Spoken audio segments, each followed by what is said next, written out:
What's up, everybody? Brad here, and today we're talking about our ATC Eldar list. I'm going to break it down into 3 parts: a list overview, a unit breakdown, and deployment. So let's get right into it with the list overview. So in this list, we've got a battalion of Uthway with Eldrad, a Warlock, 2 5-man Ranger squads, a 9-man Storm Guardian, then a Spearhead Aleotech detachment with a Warlock, 3 Fire Prisms, 2 Wave Serpents, and then we've got an Airwing Aleotech detachment with 2 Crimson Hunters and 2 Hemlock Wraith Fighters. Now, the way ATC works is different than a lot of other events, so this is tailored towards kind of fighting elite armies, close combat armies, things like that. It is very weak against a Knight army or a heavy smite Chaos Demon army. It just can't handle that because it takes down the flyers super fast.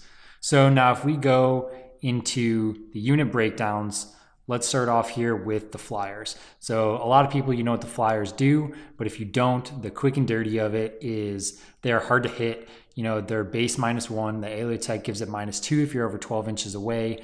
And then between psychic powers and stratagems, you can make them -3. They're very good at move blocking, whether it's knights or whether it is just other, squads of units that are running through. You've got 4 flyers. You can make a line across the board if you wanted to. It also allows you to have back of the field board control and moving all the way into the opponent's side board control. So they're very good. They're very distracting. They're hard to kill. They're just kind of there. Then let's move into the Fire Prisms. Now, the Fire Prisms are a unit that I personally absolutely love, and they're in my list for a lot of reasons. So the main reason that they're in my list is they dish out a lot of firepower, a lot of shots, and with a mere CP of 1 with a stratagem, you're re-rolling everything. So what does that mean? That means that I can place Fire Prisms to where only 1 Fire Prism has line of sight. So this stratagem basically says that 1 Fire Prism has to have line of sight. The other 2 Fire Prisms have to have line of sight of that 1 and can be within 60 inches of it. So basically anywhere on the board, as long as they can see them. They are going to link fire. So what they're going to do is they're going to basically charge their stuff up, shoot it between the 1 Fire Prism, and then that's going to shoot the target. So that 1 Fire Prism, when it makes its target, it has to be resolved at the end of the turn, which means if it dies from any of your other shooting or anything like that, that Fire Prism cannot be shot at something else. So that's something to definitely keep in mind. What I do is I always shoot my Fire Prisms last for that reason. So I get everything else done, I'll shoot the Fire Prisms last, so it doesn't matter if I just, get it out of the way and roll them all at the same time. The cool thing about that as well is you are re-rolling all of your missed hits and all of your missed wounds. So that means the base of a 3 up to hit, re-rolling 1s and 2s, and then typically a 3 to wound, sometimes a 2 to wound, depending on which profiles you use, and you're re-rolling all misses. So the profiles that you've got is you've got your, let's call this your infantry, anti-infantry profile, which is D6 per shot, and each Fire Prism can get 2 shots if it doesn't move or it moves under half of its movement. So that's basically 6 D6 shots at -3 AP, 1 damage each. So they're strength 6, so they're going to be very good against infantry or even some larger scale like, toughness 5 or even toughness 6 models if you want to, but I usually will only use that if they're single wound enemies and the toughness of them is 3 or 4, sometimes 5.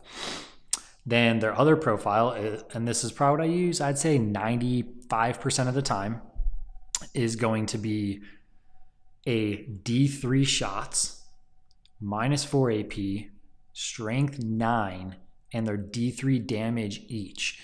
So what I've found is typically the amount of shots you're going to get out of these between the total of all 3 Wave Serpents is anywhere from 13 to 18 shots.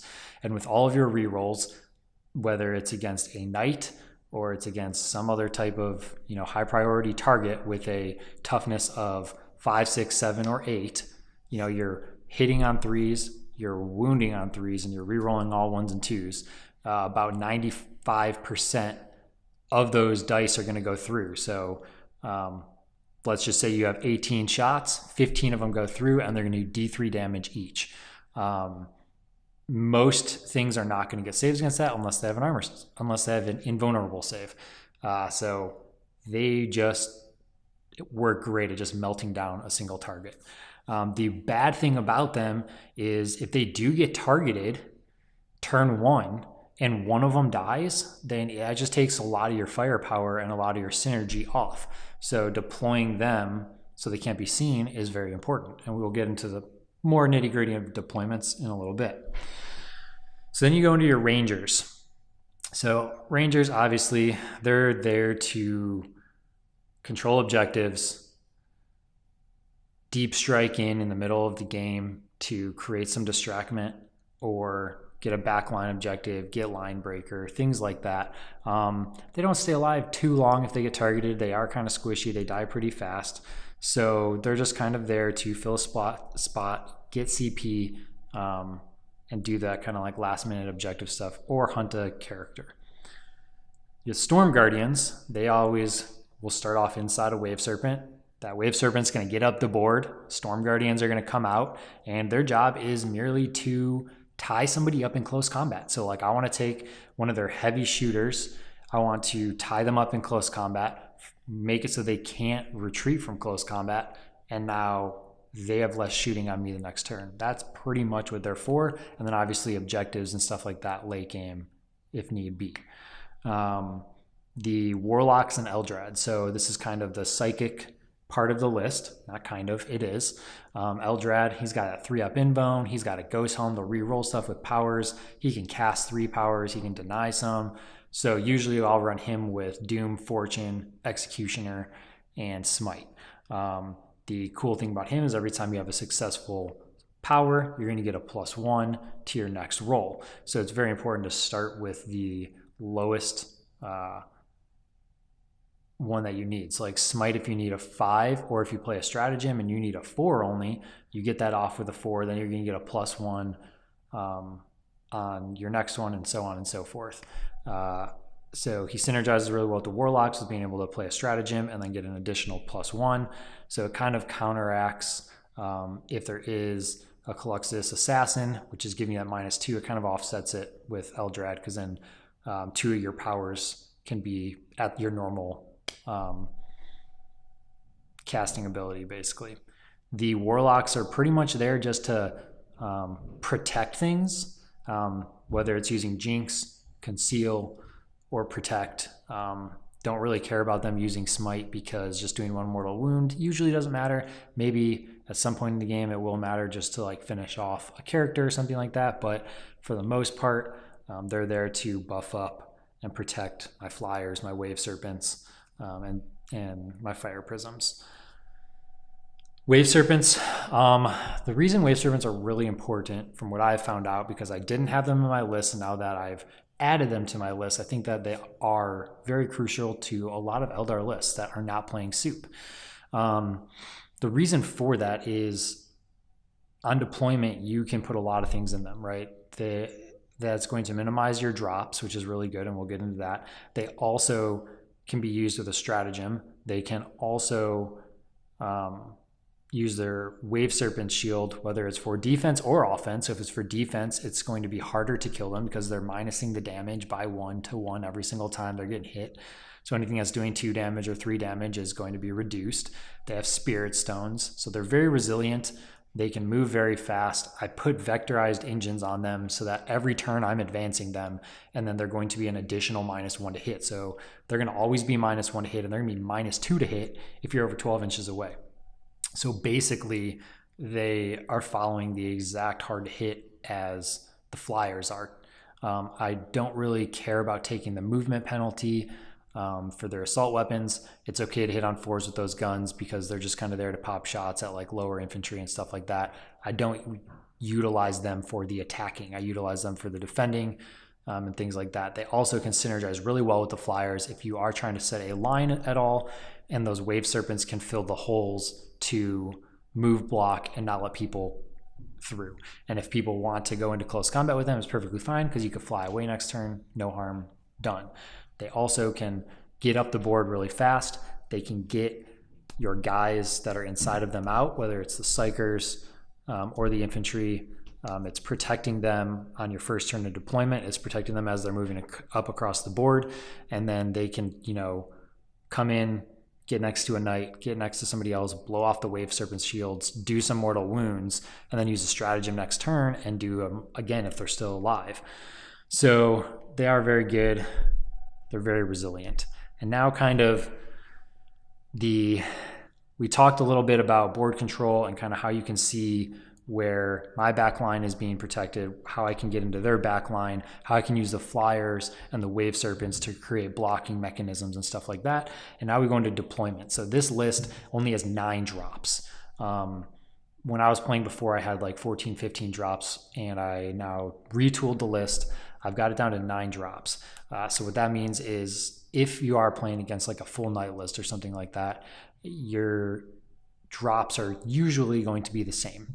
If they're playing the Loyal 32 with some knights, most likely you're both going to have around 9 drops. And it gives you a better chance to get the +1 to go first.